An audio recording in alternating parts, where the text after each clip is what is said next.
Mummy वो प्रिया तो मुझे बहुत अच्छी लगी थी। आखिर क्या कमी थी उसमें, क्यों रिजेक्ट कर दिया आपने? मुझे तो लग रहा है कि आपको मेरी शादी करनी ही नहीं है। अब क्या स्वर्ग से अप्सरा पधारेगी तब आप शादी के लिए हाँ बोलोगी? अरे भाग्यवान, कोई अप्सरा नहीं आने वाली तुम्हारे 25,000 महीना कमाने वाले बेटे के लिए। जो मिल रही है उसी के लिए हाँ बोल दो और खुशी खुशी शादी कर लो। 28 साल का हो गया है तुम्हारा लाडला। बस साल 2 साल और फिर उसके बाद कोई नहीं पूछने वाला तुम्हारे बेटे को। ठीक ही कह रहा है, वो ठीक ठाक लड़की थी। और भूलो मत, जैसा बेटा होता है ना बहू भी वैसी मिलती है। अरे तो किसने कह दिया आप दोनों बाप बेटे से कि मैं इसके लिए कोई स्वर्ग की अप्सरा ढूंढ रही हूँ? अप्सरा आ जाएगी इस घर में तो उससे हमारा भला हो जाएगा क्या? अपने घर की हालत नहीं जानते आप? बिल्कुल ठीक कहा आपने। 25,000 महीना कमाता है मेरा बेटा। अब सिर्फ लड़की की खूबसूरती देखकर उसे ब्याह कर इस घर में ले आऊंगी तो बाकी का जीवन कैसे कटेगा? इसके बारे में सोचा है आप लोगों ने? मैं चाह रही हूँ कोई पढ़ी लिखी सरकारी नौकरी करने वाली लड़की मिल जाए तो इस घर का उद्धार हो जाए, वरना सारी जिंदगी ऐसे ही गरीबों में सड़ सड़ के बीतेगी हमारी। अरे तुम अपने लिए बहू ढूंढने निकली हो या अपने बेटे के लिए कोई लॉटरी का टिकट लेना? तुम्हारी बात सुनकर लग रहा है कि बहू नहीं लॉटरी निकलने का इंतजार कर रही हो कि कब तुम्हारा नंबर लगे और तुम महारानी बनकर जीवन बिताओ। माँ, अपने ख्यालों की दुनिया से बाहर आओ और सच्चाई का सामना करो। और सच यही है कि आपके बेटे के लिए कोई IAS ऑफिसर माला लेकर खड़ी इंतजार नहीं कर रही। जितना मैं कमाता हूँ उसी के हिसाब से जो लड़की मिल रही है उसी से रिश्ता पक्का कर लो। अरे तुम बाप बेटे अपना दिमाग लगाना बंद करो, नहीं चाहिए आप लोगों की सलाह मुझे। मैंने बात चलाई है एक लड़के से, बिना बाप की बच्ची है। अभी कुछ दिन पहले ही सरकारी नौकरी मिली है लड़की को, वहां बात बन जाए तो अच्छा है। तुम खुद ही सोचकर बताओ ना, जो लड़की सरकारी नौकरी करती होगी वो मुझसे शादी क्यों करेगी भला? क्यों अपनी बेइज्जती करवाना चाह रही हो माँ? हम सबकी भलाई इसी में है कि तुम बराबरी में रिश्ता ढूंढो। शादी ब्याह में थोड़ा आटे में नमक बराबर झूठ चल जाता है, इसलिए मैंने भी 1-2 बातें छिपाई उनसे। तुम लड़की वालों के सामने बस जितना कहा जाए उतना ही मुंह खोलना, बाकी मुझ पर छोड़ दो, मैं सब संभाल लूंगी। तुम्हारे कहने का मतलब क्या है? झूठ बोलकर शादी करोगी अपने लड़के की? मैं कहता हूँ जरूरत क्या है ये सब करने की? तुम्हारी तरह इंसान सोचने लगे तो ये दुनिया रहने लायक नहीं बचेगी।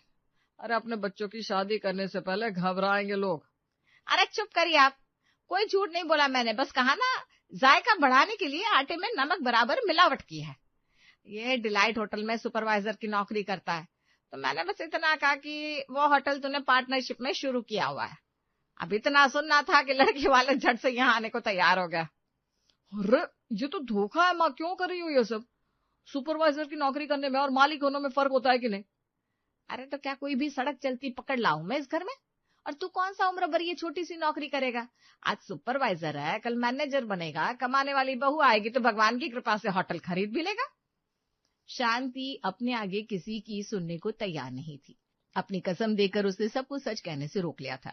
जैसा शांति ने सोचा था हुआ वही। अगले सप्ताह लड़की की माँ रूपम को देखने आती है और शांति की झूठ की फेर में फंस जाती है। ठीक है बहन जी, हमें ये रिश्ता मंजूर है, आप लोग शादी की तैयारियां कर लीजिए। लेकिन रूपम थोड़ा उदास लग रहा है। बेटा, शादी तुम्हारी मर्जी से हो रही है ना?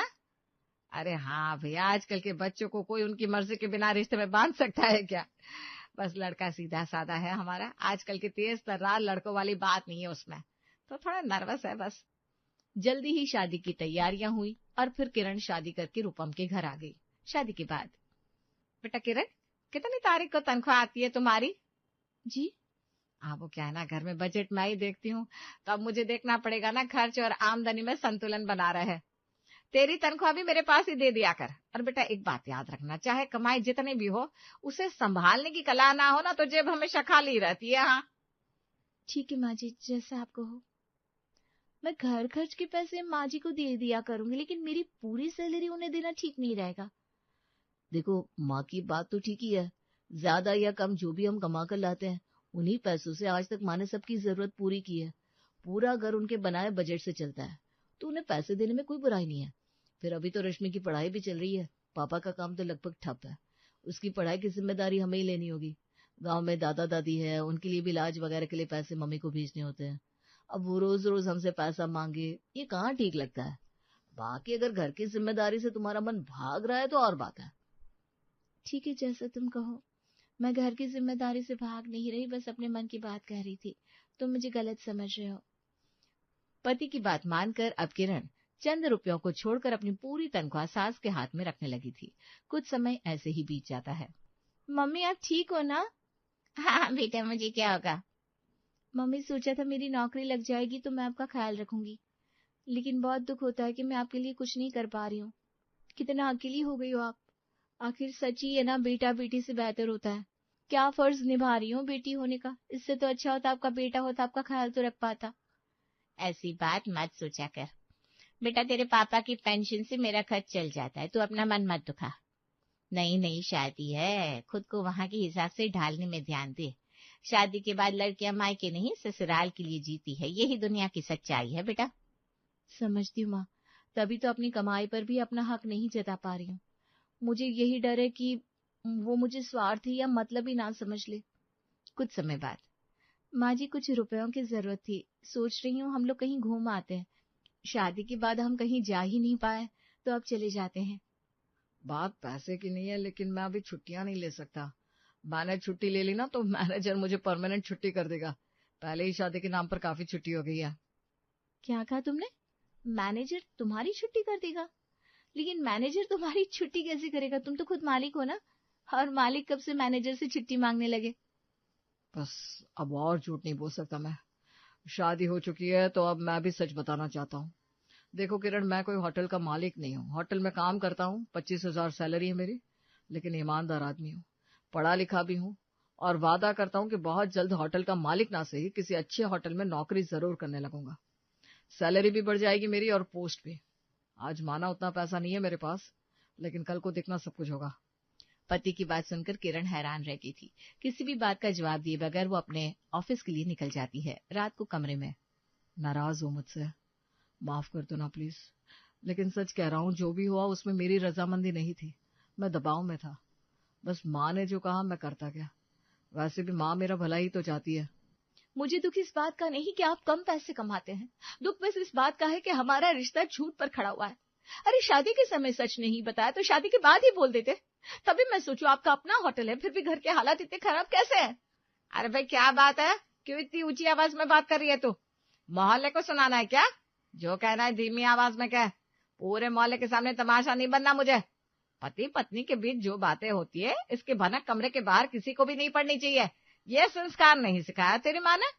अच्छा, मैं तमाशा खड़ा कर रही हूँ, और आपने जो धोखा किया उसका क्या? झूठ आपने बोला, संस्कार का पाठ आप मुझे पढ़ा रही हैं माँ जी। अरे ठीक है ना, नहीं है मेरा बेटा होटल का मालिक, लेकिन इस घर का राजकुमार है वो। और कौन सा सफेद घोड़े पर राजकुमार आने वाला था तेरे लिए जो इतना नाटक कर रही है तू? शादी के समय तो तेरी माँ बहुत बड़ी बड़ी बातें कर रही थी, लड़की उनकी खरा सोना है, और अब तू ऐसे लक्षण दिखा रही है। बुलाती हूँ कल तेरी माँ को, उन्हें भी तो पता चले। अरे 4 पैसे ज्यादा कमा रही है, उसका ये मतलब मत समझना कि हम डर कर घबरा कर रहेंगे तुझसे। माँ ये सब क्या बोल रही हो? जाने दो ना, और क्यों बात को खींच रही हो? मैं क्या खींच रही हूँ, मैं सच सच तो बता रही हूँ। अरे रिश्ता तक नहीं हो रहा था इसका, ये तो मेरा बड़प्पन है जो मैंने अपने बेटे के साथ इसका रिश्ता लेकर दांव खेल लिया, वरना अपनी सरकारी नौकरी का घमंड लेकर बैठी रहती अपनी माँ की छाती पर। अगले दिन सवेरे ही बहू की माँ उनके घर पहुंच गई। आप ही बताइए बहन जी, क्या कोई कमी है मेरे बेटे में? अरे ये ऐसे हावी हो रही है मेरे बेटे पर जैसे हमने पता नहीं क्या छल कर दिया हो। मैंने ऐसा कुछ नहीं कहा माँ जी, बस यही कहा कि आपको झूठ नहीं बोलना चाहिए था। आप रूपम से पूछ लीजिए, क्या मैंने उन्हें कोई भी अपशब्द कहा है?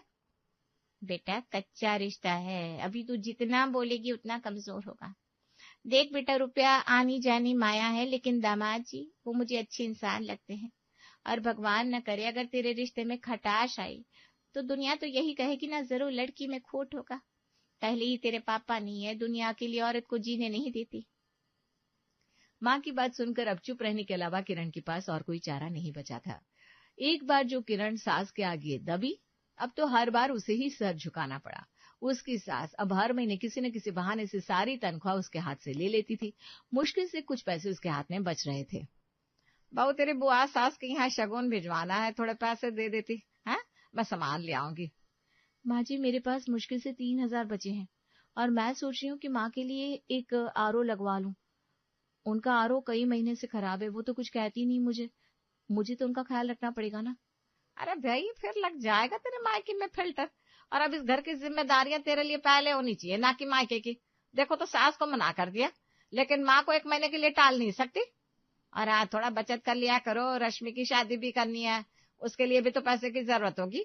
सारी दौलत मायके पर मत लुटा देना, ननद भी तेरी जिम्मेदारी है। ठीक है माँ जी, मैं मम्मी को फिल्टर अगले महीने लगा दूंगी, आप पैसे ले लीजिए।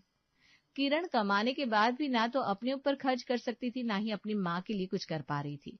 घर में सब वैसे ही चल रहा था जैसे कि उसकी सास चाहती थी। एक दिन, भैया आज बहुत बड़ी खुशखबरी का दिन है, मेरी जॉब लगी है, मैं आज बहुत खुश हूँ। बहुत बहुत बधाई हो रश्मि। अपने पैरों पर खड़े होने का अलग ही सुकून होता है, लेकिन अफसोस ये सुकून भी औरत को बस गुलाम ही बनाता है। जब तक शादी नहीं हुई तू भी इस सुकून को महसूस कर ले, उसके बाद तो जीवन बहुत कठोर होने वाला है। अब कुछ बोल रही हो क्या भाभी? अरे नहीं, मुझे छोड़ो, तुम सेलिब्रेट करो। रश्मि बेटा, ये तो बहुत अच्छी खबर है। वैसे कितनी तनख्वाह है तेरी? क्यों माँ, तनख्वाह क्यों पूछ रही हो? अरे बेटा, तेरी तनख्वाह मिलने लगी है तो उसी के हिसाब से किस्तें बनवा लूंगी और तेरी शादी की ज्वेलरी ले आऊंगी। तू धीरे धीरे देती जाना पैसे। किसी गलतफहमी में मत रहना आप कि मैं अपनी सैलरी से कोई किश्त बनवाने वाली हूँ। और ये तो वही बात हुई ना, गांव बसाने मांगते पहले आ गए। ना तो मैं आपको अपनी सैलरी बताने वाली हूँ, ना ही आपके हाथ में देने वाली हूँ। मेरी तनख्वाह के बिना भी घर चल रहा था ना, आगे भी चलता रहेगा। माफ करो मुझे।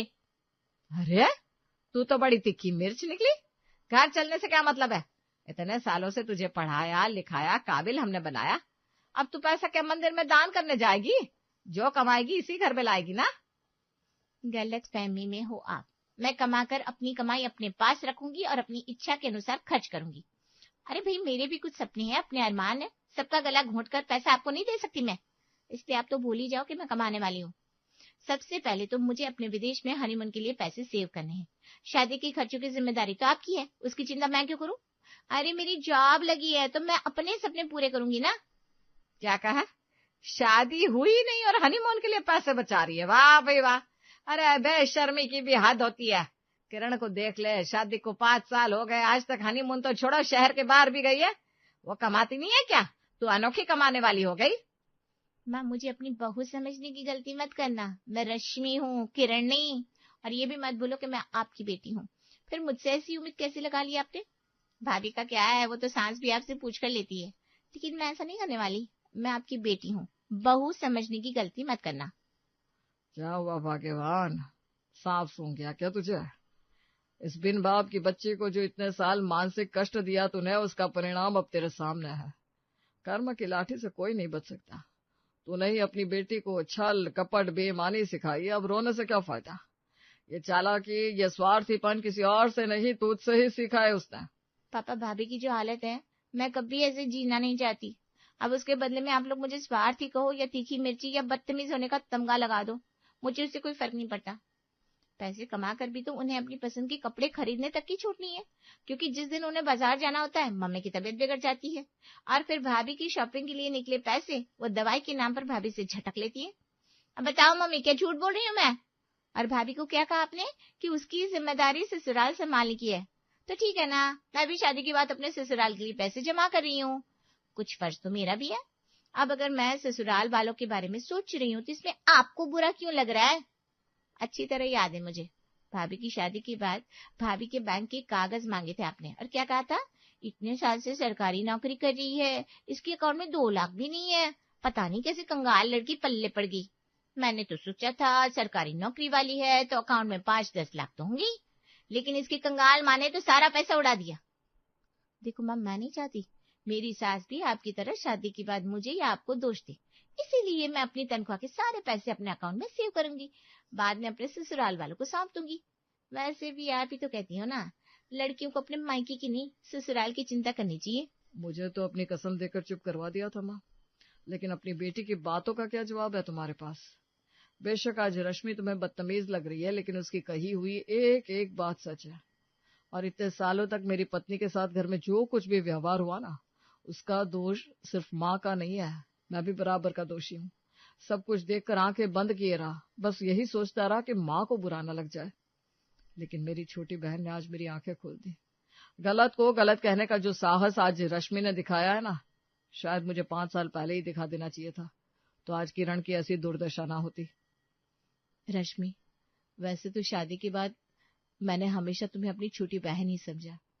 ये मत समझना कि तुम्हारी कॉलेज की फीस और बाकी खर्चों के लिए पैसे देने में मुझे कभी कोई कष्ट हुआ। अगर तुम्हारी जगह मेरी छोटी बहन होती तो मैं उसके लिए भी खुशी खुशी अपने सारे फर्ज निभाती। बस तकलीफ मुझे इस बात की है कि जब मैं इस परिवार को अपना मानकर अपने सारे फर्ज निभाती रही, तो फिर जब भी मुझे अपनी माँ या अपने लिए किसी अपने की जरूरत महसूस हुई, तब आप लोग क्यों दिखाई नहीं दिए? मैं अपनी माँ की इकलौती बेटी हूँ।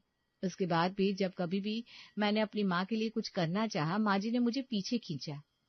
बताइए माँ जी, कि ससुराल ही सब कुछ है? मुझे जन्म देने वाले माता पिता का क्या कोई अस्तित्व नहीं?